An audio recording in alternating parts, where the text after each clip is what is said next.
नमस्कार दोस्तों अगर आपको T20 वर्ल्ड कप 2026 के सुपर 8 मुकाबले में वेस्ट इंडीज के खिलाफ टीम इंडिया की वो रोमांचक जीत और संजू सैमसन की तूफानी बल्लेबाजी पसंद आई हो तो इस वीडियो को एक लाइक जरूर करें।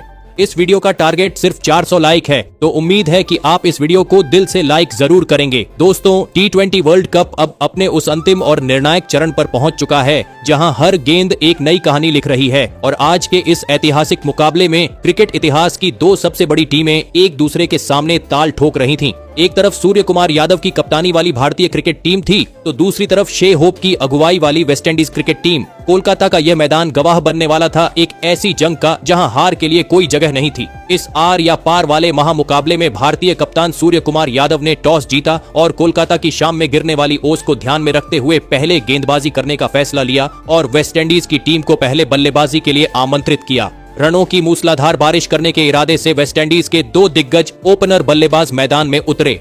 कप्तान शे होप और उनके साथ आए अनुभवी रोस्टन चेज के कंधों पर इस महामुकाबले में अपनी टीम को एक ऐसी विस्फोटक शुरुआत दिलाने की बहुत ही बड़ी जिम्मेदारी थी जो भारतीय टीम को बैकफुट पर धकेल सके। तो वही भारतीय टीम की तरफ से इस पारी की शुरुआत करने बाएं हाथ के तेज गेंदबाज अर्शदीप सिंह आए थे। अर्शदीप सिंह ने अपनी पुरानी लय को बरकरार रखते हुए शुरुआत से ही सटीक लाइन लेंथ और हवा में लहराती हुई गेंदों से वेस्टइंडीज की इस ओपनिंग जोड़ी को भारी दबाव में रखा। अर्शदीप सिंह की गेंदें हवा में इस तरह कांटा बदल रही थीं कि वेस्टइंडीज के दोनों ही ओपनर बल्लेबाजों को समझ ही नहीं आ रहा था कि गेंद अंदर आएगी या बाहर निकलेगी। इसी कसी हुई गेंदबाजी के चलते पहले ओवर से सिर्फ 3 रन ही वेस्टइंडीज की टीम के खाते में जुड़ पाए थे, लेकिन अब इस पारी का दूसरा ओवर डालने के लिए हार्दिक पांड्या आए थे।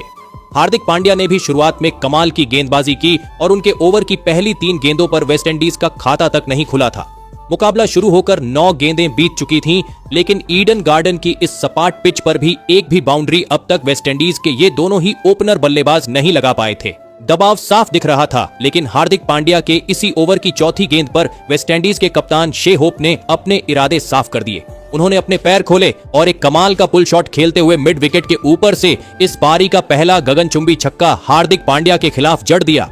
स्टेडियम में मौजूद विंडीज फैंस झूम उठे और शे होप ने इसी ओवर का अंत एक और शानदार चौके के साथ किया, जहां उन्होंने कवर और कवर पॉइंट के बीच के गैप को चीरते हुए गेंद को सीमा रेखा के पार भेजा। हार्दिक पांड्या के इस ओवर में कुल 10 रन निकल गए थे, जिसके बाद कप्तान सूर्य कुमार यादव ने फिर एक बार अर्शदीप सिंह को गेंदबाजी पर बुलाया।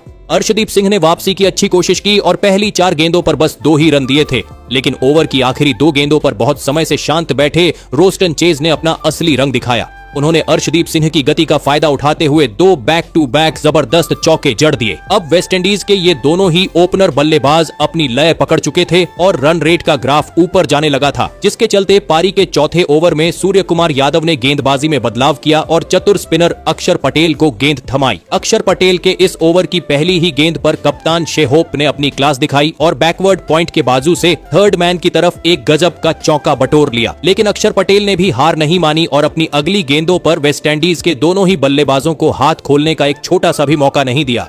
जिस गति से वेस्टइंडीज की ओपनिंग जोड़ी रन बनाना चाहती थी, भारतीय टीम के गेंदबाज अपनी चतुराई से उन्हें बांधे हुए थे। लेकिन असली ड्रामा तो अभी बाकी था, जब पारी के 5वें ओवर में दुनिया के नंबर 1 गेंदबाज और स्विंग के बेताज बादशाह जसप्रीत बुमराह गेंदबाजी पर आए। जसप्रीत बुमराह हमेशा की तरह अपनी धारदार गेंदबाजी से बल्लेबाजों का इम्तिहान ले रहे थे। इसी बीच रोस्टन चेज ने बुमराह की चौथी गेंद पर एक अतरंगी शॉट खेला और चौका हासिल कर लिया, लेकिन अगली ही गेंद पर जसप्रीत बुमराह ने अपनी जादुई गेंद से रोस्टन चेज को पूरी तरह छका दिया था और गेंद बल्ले का ऊपरी किनारा लेकर हवा में बहुत ऊंची चली गई। हर भारतीय फैंस को लगा कि अब पहला विकेट गिरेगा, लेकिन वहां मौजूद अभिषेक शर्मा ने एक बहुत ही आसान सा कैच टपका दिया। ये रोस्टन चेज को मिला एक ऐसा जीवनदान था जो भारतीय टीम को बहुत भारी पड़ने वाला था। पावर प्ले का अंतिम ओवर डालने फिर से अक्षर पटेल आए, लेकिन उनकी पहली ही गेंद जो कि एक फुल टॉस थी, उस पर कप्तान शे होप ने रहम नहीं दिखाया और उसे बाउंड्री लाइन के पार पहुंचाया। इसी ओवर की 5वीं गेंद पर रोस्टन चेज ने भी अपनी बाजू की ताकत दिखाई और एक और गजब का चौका अक्षर पटेल के खाते में डाल दिया। वेस्टइंडीज की इस लाजवाब बल्लेबाजी के चलते पावर प्ले की समाप्ति तक टीम का स्कोर 45 रन पहुंच चुका था। पावर प्ले खत्म होते ही सूर्य कुमार यादव ने फिर से हार्दिक पांड्या को मोर्चे पर लगाया, लेकिन अब ये दोनों बल्लेबाज पूरी तरह सेट हो चुके थे। हार्दिक पांड्या के इस ओवर की 5वीं गेंद पर रोस्टन चेज ने एक स्लॉट में गिरी हुई गेंद को देखते ही उसे वाइड लॉन्ग ऑन के ऊपर से छक्के के लिए स्टैंड्स में भेज दिया। देखते ही देखते वेस्टइंडीज की ओपनिंग जोड़ी ने 50 रनों की साझेदारी का आंकड़ा पार कर लिया था और हार्दिक पांड्या एक बार फिर भारतीय टीम के लिए महंगे साबित हो रहे थे। इसके बाद पारी के 8वें ओवर में अक्षर पटेल फिर आए, लेकिन रोस्टन चेज ने उनकी पहली ही गेंद पर थर्ड मैन की तरफ एक और नजाकत भरा चौका लगाकर टीम इंडिया की मुश्किलों को और बढ़ा दिया था। वेस्टइंडीज क्रिकेट टीम की इस मजबूत ओपनिंग जोड़ी ने अब भारतीय कप्तान सूर्य कुमार यादव को गहरे चिंतन में डाल दिया था।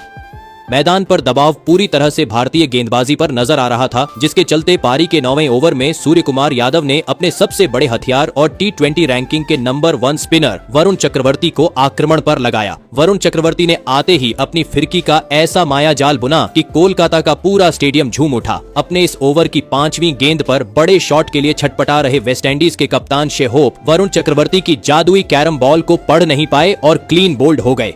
कप्तान शे होप 33 गेंदों में 32 रनों की एक बेहद धीमी पारी खेलकर पवेलियन लौट गए। कप्तान शे होप के आउट होने के बाद क्रीज पर कदम रखा तूफानी बल्लेबाज शिमरॉन हेटमायर ने। वरुण चक्रवर्ती का यह विकेट वाला ओवर भारतीय टीम के लिए संजीवनी जैसा रहा, जिसमें सिर्फ 3 रन ही आए। लेकिन कहानी में ट्विस्ट तब आया जब पारी के 10वें ओवर में गेंद एक बार फिर हार्दिक पांड्या को थमाई गई।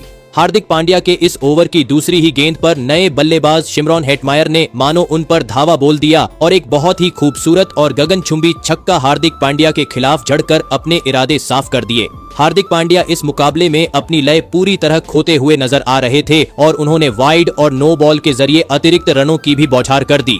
देखते ही देखते हार्दिक पांड्या का यह ओवर 13 रन लुटा गया और वेस्टइंडीज के बल्लेबाज उन पर कुछ ज्यादा ही हावी होते दिखने लगे। पारी के 11वें ओवर में सूर्य कुमार यादव ने फिर से वरुण चक्रवर्ती पर भरोसा जताया, लेकिन इस बार शानदार फॉर्म में चल रहे शिमरॉन हेटमायर ड्रेसिंग रूम से ही सेट होकर आए थे। उन्होंने वरुण चक्रवर्ती की दूसरी ही गेंद को परख लिया और एक छोटी गेंद को डीप मिड विकेट की तरफ एक गजब के छक्के के लिए भेज दिया। अगली ही गेंद पर शिमरॉन हेटमायर ने ऑफ साइड की तरफ एक ताबड़तोड़ चौका जड़कर वरुण चक्रवर्ती के आत्मविश्वास को हिलाकर रख दिया। ऐसा लग रहा था कि वरुण चक्रवर्ती का यह ओवर 17 रन लुटाने के बाद भारतीय टीम को बैकफुट पर धकेल देगा। अब भारतीय खेमे में चिंता की लकीरें साफ थीं और कप्तान सूर्य कुमार यादव को मजबूरन अपने सबसे भरोसेमंद योद्धा जसप्रीत बुमराह को मोर्चे पर बुलाना पड़ा। जसप्रीत बुमराह को इस 12वें ओवर में किसी भी कीमत पर विकेट चाहिए था और विश्व के इस सबसे खतरनाक तेज गेंदबाज ने करोड़ों भारतीय प्रशंसकों को बिल्कुल निराश नहीं किया। बुमराह ने अपनी जादुई गेंदबाजी पर शिमरॉन हेटमायर को फंसाया और गेंद सीधे संजू सैमसन के सुरक्षित दस्तानों में समा गई। शिमरॉन हेटमायर 12 गेंदों में 27 रनों की एक छोटी लेकिन बेहद प्रभावशाली पारी खेलकर आउट हुए। बुमराह यहीं नहीं रुके, उन्होंने इसी ओवर की अंतिम गेंद पर जम चुके रोस्टन चेज को भी अपनी रफ्तार से चकमा दिया और सूर्य कुमार यादव के हाथों कैच आउट करवा दिया। रोस्टन चेज 25 गेंदों में 40 रनों की शानदार पारी खेलकर चलते बने। जसप्रीत बुमराह के इस डबल झटके ने मैच का पासा पूरी तरह पलट दिया था। अब मैदान पर शेरफेन रदरफोर्ड और रोमैन पावेल की जोड़ी थी। 13वें ओवर में अक्षर पटेल का स्वागत शेरफेन रदरफोर्ड ने एक शानदार छक्के के साथ किया, लेकिन अगले ही ओवर में वरुण चक्रवर्ती ने अपनी गलती सुधारी और बेहद नियंत्रित गेंदबाजी करते हुए 14वें ओवर में सिर्फ 6 ही रन दिए। मुकाबला अब उस रोमांचक मोड़ पर था जहां वेस्टइंडीज को एक मजबूत साझेदारी की दरकार थी। 15वां ओवर लेकर आए हार्दिक पांड्या ने अपनी पहली ही गेंद पर शेरफेन रदरफोर्ड को फंसा लिया और एक बाहर जाती गेंद पर संजू सैमसन ने कोई गलती नहीं की। शेरफेन रदरफोर्ड 9 गेंदों में 14 रन बनाकर आउट हुए। हार्दिक पांड्या का यह विकेट वेस्टइंडीज की टीम पर एक गहरी चोट की तरह था। इसके बाद बल्लेबाजी के लिए अनुभवी जेसन होल्डर आए और उन्होंने आते ही हार्दिक पांड्या के सिर के ऊपर से एक जबरदस्त छक्का जड़ा। इसी बीच कोच गौतम गंभीर का संदेश आया कि अब अर्शदीप सिंह को वापस लाया जाए। अर्शदीप सिंह ने आते ही एक बड़ी गलती की और वाइड का चौका दे दिया, जिससे वेस्टइंडीज को मुफ्त के 5 रन मिल गए।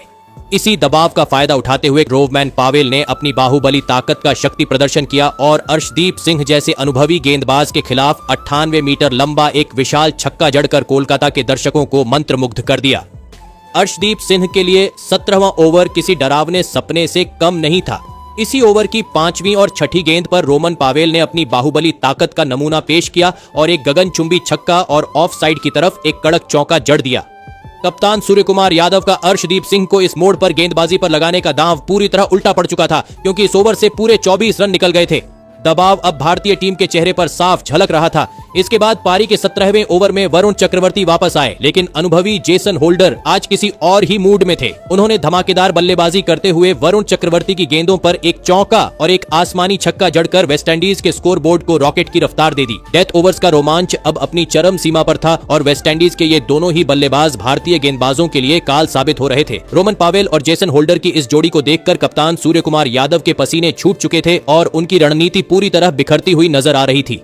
18वें ओवर में भारत के सबसे बड़े मैच विनर जसप्रीत बुमराह को मोर्चे पर बुलाया गया, लेकिन आज किस्मत कैरेबियाई बल्लेबाजों के साथ थी। जसप्रीत बुमराह जैसे घातक गेंदबाज के खिलाफ भी इस जोड़ी ने 2 महत्वपूर्ण चौके बटोर लिए। देखते ही देखते जेसन होल्डर और रोमन पावेल के बीच एक ताबड़तोड़ अर्धशतकीय साझेदारी पूरी हो चुकी थी, जिसने मैदान में सन्नाटा कर दिया था। पारी के 19वें ओवर में अर्शदीप सिंह एक बार फिर गेंदबाजी की कमान संभालने आए। इसी ओवर की तीसरी गेंद पर रोमन पावेल ने हवा में शॉट खेला और गेंद सीधे अभिषेक शर्मा की तरफ गई, लेकिन अभिषेक शर्मा ने एक और बेहद आसान सा कैच टपका दिया। अभिषेक शर्मा इस बड़े मुकाबले में अब तक 2 महत्वपूर्ण कैच छोड़ चुके थे, जो भारतीय टीम को बहुत भारी पड़ने वाले थे। हालांकि अर्शदीप सिंह ने खुद को संभाला और इस ओवर में केवल 6 रन ही खर्च किए। अब बारी थी पारी के अंतिम ओवर की और गेंद एक बार फिर दुनिया के नंबर 1 गेंदबाज जसप्रीत बुमराह के हाथों में थी, लेकिन जेसन होल्डर ने पहली ही गेंद पर 82 मीटर लंबा एक जबरदस्त छक्का लगाकर बुमराह का स्वागत किया। रोमांच यहीं खत्म नहीं हुआ। इसी ओवर में लॉन्ग ऑन और डीप मिड विकेट के बीच से रोमन पावेल ने बिजली की रफ्तार से गेंद को बाउंड्री के बाहर 4 रनों के लिए भेज दिया। वेस्टइंडीज की यह जोड़ी अंतिम ओवर में भी जसप्रीत बुमराह के सामने डटकर खड़ी थी और धमाकेदार बल्लेबाजी कर रही थी। और फिर इसी तूफानी खेल की बदौलत वेस्टइंडीज की टीम ने निर्धारित 20 ओवरों में 195 रनों का एक पहाड़ जैसा लक्ष्य भारतीय टीम के सामने खड़ा कर दिया। उसके बाद वेस्टइंडीज से मिले 196 रनों के एक विशाल और पहाड़ जैसे लक्ष्य का पीछा करने के इरादे से भारतीय टीम के 2 दिग्गज ओपनर बल्लेबाज मैदान में उतरे। T20 रैंकिंग के नंबर 1 बल्लेबाज अभिषेक शर्मा और अनुभवी संजू सैमसन के कंधों पर इस महामुकाबले में अपनी टीम को एक विस्फोटक ओपनिंग शुरुआत दिलाने की बहुत ही बड़ी जिम्मेदारी थी। तो वही वेस्टइंडीज की टीम की तरफ से पारी की शुरुआत करने स्पिनर अकील हुसैन आए थे, लेकिन अकील हुसैन के इस ओवर की दूसरी ही गेंद पर स्ट्राइक पर खड़े अभिषेक शर्मा ने एक्स्ट्रा कवर के ऊपर से एक धमाकेदार चौका लगाकर अपना खाता खोला। कोलकाता का मैदान गूंज उठा, लेकिन चौका लगने के बावजूद अकील हुसैन ने शानदार वापसी की और इस पहले ओवर से सिर्फ 5 ही रन भारतीय टीम के खाते में जुड़ पाए। लेकिन अब दूसरे छोर से पारी का दूसरा ओवर लेकर मैथ्यू फोर्ड आए थे। मैथ्यू फोर्ड का भी स्वागत अभिषेक शर्मा ने अपने ही अंदाज में किया और एक लाजवाब पुल शॉट खेलते हुए गेंद को बाउंड्री के बाहर चौके के लिए भेज दिया। अभिषेक शर्मा शुरुआत से ही वेस्टइंडीज की गेंदबाजी पर पूरी तरह हमलावर नजर आ रहे थे और ऐसा लग रहा था कि आज कैरेबियाई गेंदबाजों की खैर नहीं। इसी बीच पारी के तीसरे ओवर में संजू सैमसन ने भी अपने बल्ले का असली कमाल दिखाया। गेंदबाजी पर आए अकील हुसैन के खिलाफ संजू सैमसन ने एक कड़क चौका और फिर 2 ऐसे अचंभित करने वाले छक्के जड़े कि वेस्टइंडीज के फील्डर्स सिर्फ गेंद को दर्शकों के बीच जाते हुए देखते रह गए। अकील हुसैन संजू सैमसन की इस घातक बल्लेबाजी की वजह से भारी मुश्किल में दिख रहे थे, लेकिन इसी ओवर की आखिरी गेंद पर उन्होंने पासा पलट दिया। अकील हुसैन ने अपनी रफ्तार कम की और बड़ा शॉट खेलने के चक्कर में अभिषेक शर्मा अपनी टाइमिंग पूरी तरह भूल गए और गेंद सीधे सिमरन हिटमायर के हाथों में समा गई। अभिषेक शर्मा 11 गेंदों में 10 रन बनाकर आउट हो गए और ईडन गार्डन्स में एक पल के लिए सन्नाटा पसर गया। अभिषेक शर्मा के आउट होने के बाद अब बल्लेबाजी के लिए ईशान किशन मैदान पर आए। अभिषेक शर्मा ने एक बार फिर अपनी बल्लेबाजी से प्रशंसकों को थोड़ा निराश जरूर किया था, लेकिन अब सारा दारोमदार ईशान किशन पर था। उन्होंने आते ही पारी के चौथे ओवर में मैथ्यू फोर्ड के खिलाफ एक खूबसूरत फ्लिक शॉट खेला और मिड विकेट के ऊपर से एक गजब का चौका हासिल कर लिया। मुकाबले का रोमांच अब बढ़ता जा रहा था और पारी के 5वें ओवर में जेसन होल्डर को गेंदबाजी पर लगाया गया। जेसन होल्डर के खिलाफ भी ईशान किशन ने अपने हाथ खोले और एक और जबरदस्त चौका जड़ दिया, लेकिन अगली ही गेंद पर जेसन होल्डर ने चतुराई दिखाई और भारतीय टीम के इस खतरनाक बल्लेबाज ईशान किशन को सिमरन हिटमायर के ही हाथों कैच आउट करवाकर भारत को दूसरा बड़ा झटका दे दिया। ईशान किशन इस मुकाबले में 6 गेंदों में 10 रन बनाकर आउट हुए। भारतीय टीम ने अपने 2 विस्फोटक बल्लेबाजों को मुकाबले की शुरुआत में ही खो दिया था और टीम इंडिया अब इस महामुकाबले में बहुत ही ज्यादा दबाव में दिख रही थी। पूरे स्टेडियम की सांसें थम गई थीं, क्योंकि अब बल्लेबाजी के लिए भारतीय कप्तान सूर्य कुमार यादव मैदान में उतर चुके थे। जेसन होल्डर के इस विकेट वाले ओवर के बाद पावर प्ले के आखिरी ओवर में फिर से मैथ्यू फोर्ड गेंदबाजी पर आए। दबाव के बावजूद संजू सैमसन डटे हुए थे और उन्हें इस ओवर में एक बहुत ही महत्वपूर्ण चौका मिल चुका था। इस चौके के साथ पावर प्ले के आखिरी ओवर से 8 रन भारतीय टीम को मिले और भारत ने पावर प्ले की समाप्ति तक 2 विकेट के नुकसान पर 53 रन बना लिए थे। लेकिन जैसे ही पावर प्ले खत्म हुआ, वेस्टइंडीज ने फिर से जेसन होल्डर को मोर्चे पर लगाया। लेकिन इस बार सूर्य कुमार यादव और संजू सैमसन की इस जोड़ी ने उन्हें बिल्कुल भी नहीं बख्शा। पहले तो इस ओवर की दूसरी गेंद पर संजू सैमसन ने मिड ऑफ की तरफ एक धमाकेदार चौका लगाया, तो वहीं इसी ओवर की चौथी गेंद पर कप्तान सूर्य कुमार यादव ने अपने ही सिग्नेचर अंदाज में एक बहुत ही खतरनाक छक्का डीप बैकवर्ड स्क्वायर लेग की तरफ जड़ दिया। अब संजू सैमसन और कप्तान सूर्य कुमार यादव ने भारतीय पारी को मुश्किलों के भंवर से बाहर निकाल लिया था और वेस्टइंडीज की गेंदबाजी के सामने एक अभेद्य दीवार खड़ी कर दी थी। जेसन होल्डर के इस ओवर से कुल 14 रन चले गए। इसके बाद पारी के 8वें ओवर में गुडाकेश मोती को गेंदबाजी पर लगाया गया, लेकिन इस खतरनाक स्पिनर का स्वागत संजू सैमसन ने ऑफ साइड की तरफ एक शानदार चौका लगाकर किया। इस ओवर का अंत कप्तान सूर्य कुमार यादव ने एक खूबसूरत स्वीप शॉट खेलते हुए चौके के साथ किया। वेस्टइंडीज की गेंदबाजी अब बहुत ही बड़ी मुसीबत में थी, क्योंकि यह साझेदारी अब हर एक गेंदबाज पर काल बनकर टूट रही थी। अब 9वें ओवर में रोमारियो शेफर्ड को गेंद थमाई गई, लेकिन उनकी तीसरी गेंद, जो कि एक धीमी गेंद थी, उसे संजू सैमसन ने पहले ही भांप लिया और एक बहुत ही अचंभित करने वाला छक्का जड़ दिया। उसकी अगली ही गेंद पर फील्डर की गलती की वजह से संजू सैमसन को एक और चौका मिल गया। इसी के साथ संजू सैमसन और कप्तान सूर्य कुमार यादव की 50 रनों की एक बेहद महत्वपूर्ण और मैच जिताऊ साझेदारी पूरी हो चुकी थी। संजू सैमसन और कप्तान सूर्य कुमार यादव की इस साझेदारी ने भारतीय टीम के लिए रनों की झड़ी लगा दी थी। कैरेबियाई कप्तान शाई होप विकेट की तलाश में छटपटा रहे थे, जिसके चलते पारी का 10वां ओवर डालने एक बार फिर गुडाकेश मोती को बुलाया गया। इस ओवर की दूसरी ही गेंद पर एक बड़ा ड्रामा देखने को मिला, जब सूर्य कुमार यादव ने सीधे गेंदबाज की तरफ एक करारा प्रहार किया। गेंद गुडाकेश मोती के हाथों में आई तो जरूर, लेकिन वह इस मुश्किल मगर बेहद महत्वपूर्ण कैच को टपका बैठे। सूर्य कुमार यादव को एक बड़ा जीवन दान मिल चुका था, लेकिन इस ओवर की चौथी गेंद पर संजू सैमसन ने दुनिया को बता दिया कि क्रिकेट सिर्फ किस्मत का खेल नहीं है, बल्कि टैलेंट और कड़ी मेहनत की असली पहचान है। संजू सैमसन ने गुडाकेश मोती की गेंद पर एक लाजवाब चौका जड़ा और इसी के साथ इस महामुकाबले में अपना एक गजब का अर्धशतक पूरा कर लिया। संजू सैमसन की इस शानदार अर्धशतकीय पारी के सम्मान में पूरा भारतीय खेमा और मैदान का हर एक दर्शक खड़ा होकर तालियां बजाने लगा।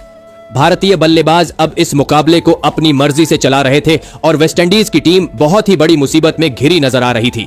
मुकाबले को हाथ से फिसलता देख कप्तान शाई होप ने पहली बार वेस्टइंडीज के सबसे तेज गेंदबाज शमार जोसेफ को आक्रमण पर लगाया।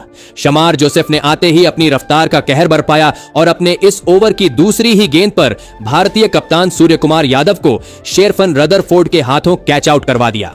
सूर्य कुमार यादव इस मुकाबले में 16 गेंदों में 18 रन बनाकर पवेलियन लौटे। शमार जोसेफ ने इस खतरनाक दिख रही साझेदारी को तोड़कर वेस्टइंडीज की टीम की मैच में वापसी करवा दी थी। अब बल्लेबाजी के लिए युवा तिलक वर्मा मैदान पर आए। कप्तान का विकेट गिरने की वजह से भारतीय टीम की रन गति अचानक से धीमी पड़ चुकी थी। संजू सैमसन और तिलक वर्मा सूझबूझ के साथ एक नई साझेदारी बुनने की कोशिश कर रहे थे, जिसके चलते रोस्टन चेज के ओवर में इन दोनों ने केवल 3 ही रन बनाए। लेकिन भारतीय बल्लेबाजों को इस धीमी गति का कोई अफसोस नहीं था और उसका असली कारण अगले ही ओवर में पूरी दुनिया के सामने आ गया।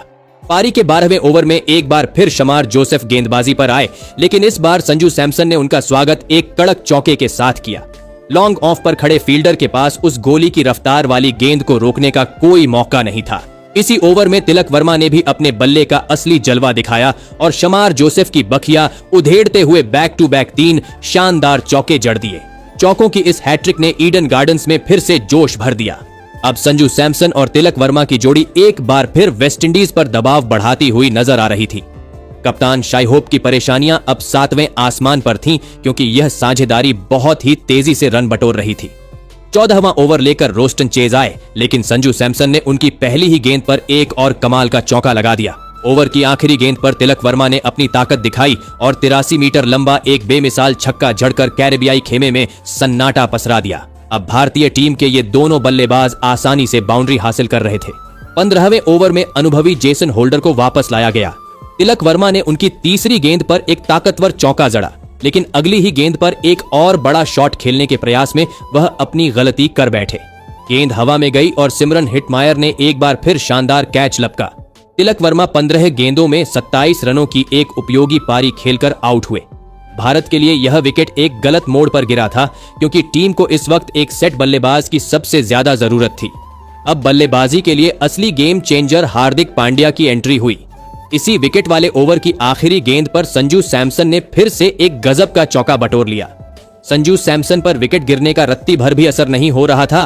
वह अपनी ही धुन में बल्लेबाजी कर रहे थे। 16वें ओवर में शमार जोसेफ फिर आए, लेकिन हार्दिक पांड्या और संजू सैमसन ने मिलकर 2 शानदार चौके हासिल किए, जिससे वेस्टइंडीज के खिलाड़ियों के पसीने छूट गए। अब समीकरण साफ था। आखिरी 4 ओवरों में भारत को जीत के लिए केवल 36 रनों की दरकार थी। मुकाबला रोमांच की पराकाष्ठा पर पहुंच चुका था। 17वां ओवर लेकर रोमारियो शेफर्ड आए, लेकिन उनकी पहली ही गेंद पर जेसन होल्डर ने हार्दिक पांड्या का एक बेहद आसान सा कैच टपका दिया। ये शायद कैच नहीं, बल्कि जेसन होल्डर ने मैच ही छोड़ दिया था। रोमारियो शेफर्ड ने इस ओवर में बहुत ज्यादा अतिरिक्त रन लुटाए और अंतिम गेंद पर हार्दिक पांड्या ने एक महत्वपूर्ण चौका जड़कर ओवर का अंत किया। इस ओवर से भारत को 11 रन मिले। अब जीत के लिए आखिरी 3 ओवरों में 25 रनों की जरूरत थी।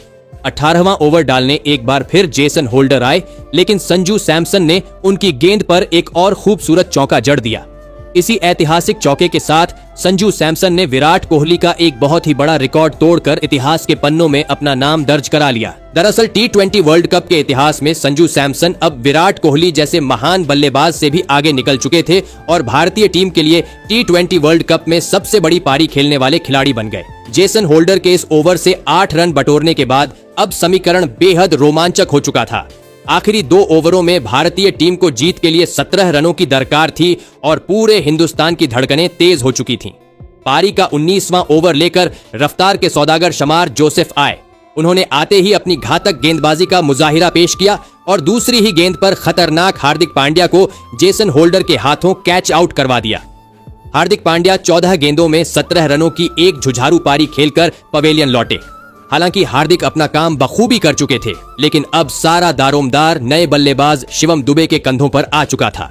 शिवम दुबे ने क्रीज पर कदम रखते ही दबाव को अपने ऊपर हावी नहीं होने दिया और शमार जोसेफ के खिलाफ 2 बेहद महत्वपूर्ण चौके जड़ दिए।